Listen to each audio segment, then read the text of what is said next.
দেশের মধ্যে অপরাধ করে কেউ যাতে সীমান্ত দিয়ে পার হতে না পারে সেজন্য স্পর্শকাতর এলাকাগুলোতে কঠোর নজরদারি রাখার তাগিদ দিয়েছেন স্বরাষ্ট্র উপদেষ্টা জাহাঙ্গীর আলম চৌধুরী।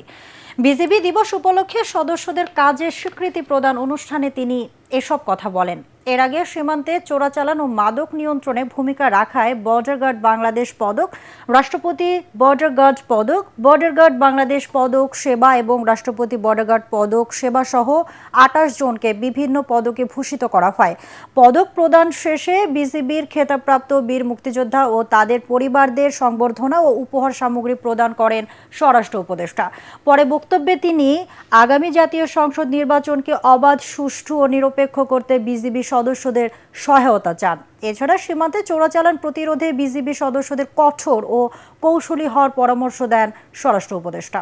অনুষ্ঠান শেষে সাংবাদিকদের প্রশ্নের জবাবে তিনি বলেন, নির্বাচন নিয়ে কোনো শঙ্কা নেই, তবে সীমান্ত দিয়ে দেশে অস্ত্র ঢুকছে এবং ফ্যাসিস্টরা নির্বাচন বাধা দেওয়ার চেষ্টা করছে। প্রায় ৩৫,০০০ সদস্য এই ইলেকশনের সময় নিয়োজিত থাকবে এবং যে ২-৪টা যে অস্ত্রদের ঢুকতেছে না তা না, এবং ঢুকতেছে এবং এগুলি কিন্তু ধরা হচ্ছে।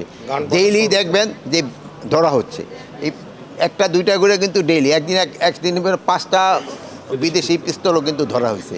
মানে কোনো রকমের কোথাও ছাড় দেওয়া হচ্ছে না।